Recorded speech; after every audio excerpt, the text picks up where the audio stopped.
Hi, welcome to another episode of Hot Takes, and I'd like to talk about Wilma Brown. And I know what a lot of you are thinking. You're thinking, who the hell is Wilma Brown?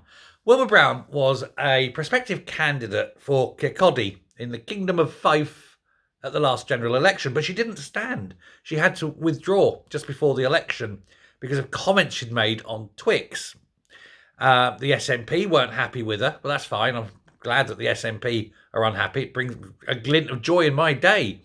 But the Labour Party and the Unison, for which she represented, she was a unionist, in both senses of the word, she upset them both because comments she'd made. Now, she called Hamza Yousaf Hamas useless, and she got censured for it by the Labour Party and by the Union. And I'm thinking, well, why? I've called him far worse. You've called him far worse. We all know. Useless, that's his name, for heaven's sake, isn't it?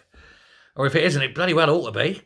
But why were the Labour Party moaning about her calling him useless? Odd. She also said that an Indian man couldn't be English. Yeah, okay, I'm going to go with that one. The same way as a Frenchman can't be a German. An American can't be a Swede. What's the problem here? Don't get it. Strange how these people think, isn't it? But there we go. So she was dropped by Labour, dropped by the unions, couldn't stand at the election, and has now been asked to leave her role for what they're calling a new adventure, which is their way of saying, get the hell out of Dodge, and we'll never want to hear from you again.